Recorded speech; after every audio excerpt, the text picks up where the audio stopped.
Everything was perfect, now I'm fucking lost. And it's all your fault. Happy birthday, nigga.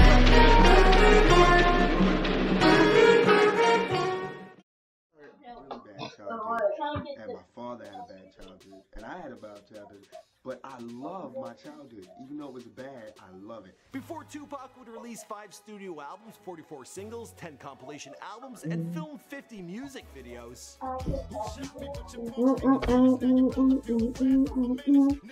Before Tupac established himself as a talented actor, appearing in films Juice, Bullet, Above the Rim, and Poetic Justice. What's up, Mr. Postman? You got a little spare change, man? Nah, but I got a spare stamp so you can mail your ass a job application. Dang. Ass motherfucker. Before the biopic All Eyes on Me would hit theaters on July 16th, 2017. They are gonna give you the tools that you need. July? No, it's June 16th. Not July. Before Tupac Shakur was gunned down in a drive-by shooting on September 7th, 1996, a crime that has never been solved.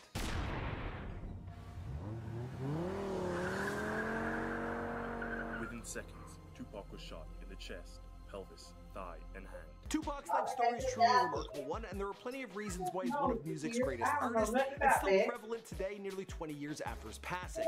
A young boy who took an interest in poetry and ballet was inspired by his strong-willed mother to stand up to racial injustice. He became a rebel with a cause, becoming a voice for the trials and injustices faced by African Americans, pushing for equality.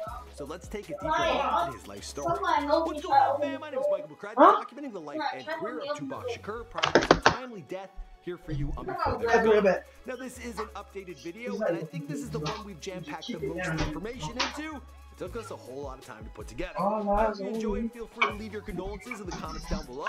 Also, I want to go see that movie so bad. Video detailing how Tupac changed the world. Be sure to check that out. Alright, here we go.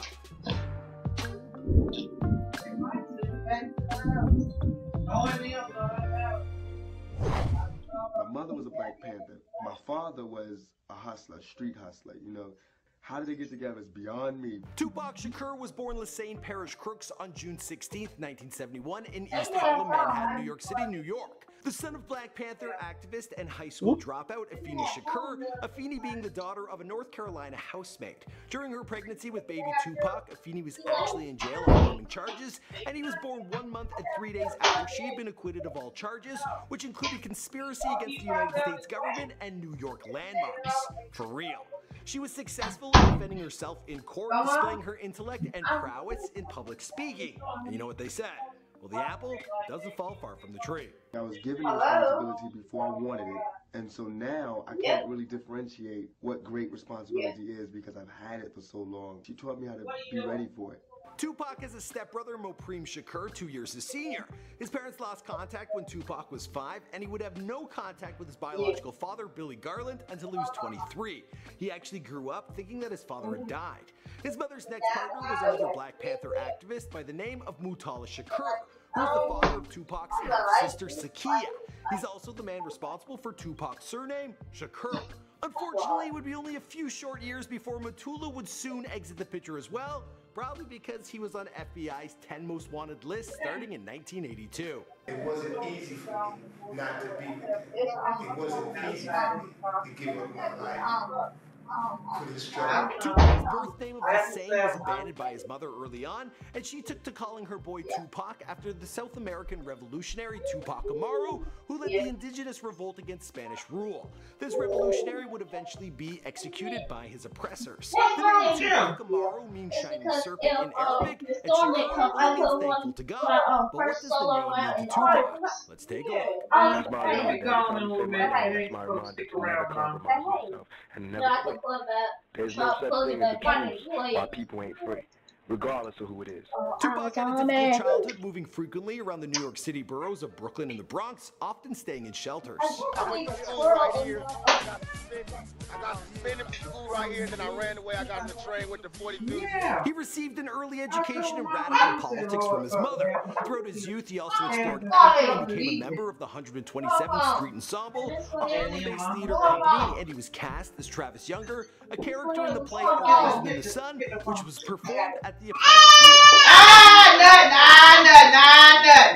birthday, you got everything. I don't think that prepares you for the world. As a teenager, his family moved to Maryland after completing his second year at Paul Laurence High School. He then attended the Baltimore School of Arts, where he studied poetry, jazz, and ballet. He was considered one of the most popular kids in school for his sense of humor and his skills as a rapper. And these are remarks that were given by one of his dearest friends at the time, Jada. No, Nani is not gonna be your friend. Either one of us really thought that we would have made it in the way that we did. I've been trying to be nice to nobody.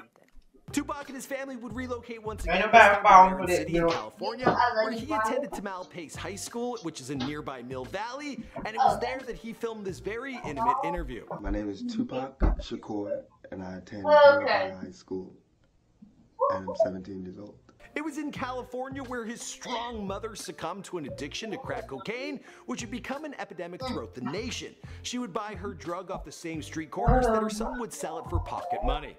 How awkward.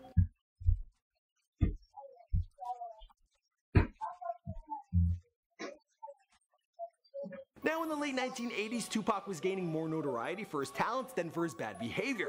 Focusing on poetry and rap, he went under the name MC New York for a short period of time and was quickly signed to join the hip-hop group Digital Underground. At the time, the group was gaining nationwide airplay with their song, The Humpty Dance. For me to get paid, I had to go out there in bikini briefs and hop on top of this dog. I was homeless at the time. That's what I had to do. You have to work from one point to go to another point. Tupac appeared on two of the group's recordings, 1990's This Is an EP and Sons of the P, but all wasn't sunny in California. In October of 1991, Tupac filed a $10 million civil suit against the Oakland Police Department, alleging that they brutally beat him up just for jaywalking. As my video was debuting on MTV, I was behind bars getting beat up by the police department. I got a $10 million lawsuit. They said they would settle with me and everything. It was around this time he decided to push forward as a solo rapper, this time under the name Tupac, spelled with a 2 and a capital P. He then landed a deal with Interscope Records and dropped his debut album, Tupacalypse Now. The track, Brenda's Got a Baby, reached number 3 on the Billboard Hot Rap Singles chart. He also got pressed when the then Vice President, Dan Quayle, condemned his lyrics from his track, Soldier's Story, which rapped about dropping a cop. I got a message for the war.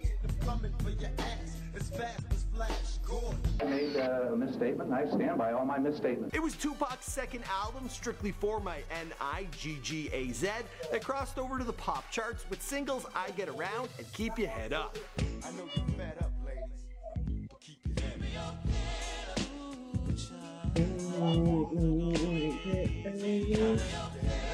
The album went platinum, selling more than 1 million copies. With his music career taking off, Tupac began to focus on his second passion, which was acting. He starred in the 1992 urban crime drama Juice with Omar Epps, Samuel L. Jackson, and Queen Latifah. Then he played the love interest to Janet Jackson in the street romance flick Poetic Justice. This was in 1993. When you were making the movie and there was going to be a love scene, Janet Jackson insisted that you have an AIDS test, and you said, forget it. Yeah. Is that true? It's absolutely true. He was set to play a lead role in Menace to Society, but got into a beef with the co-director, Alan Hughes, which resulted in an assault charge and 4 days in prison.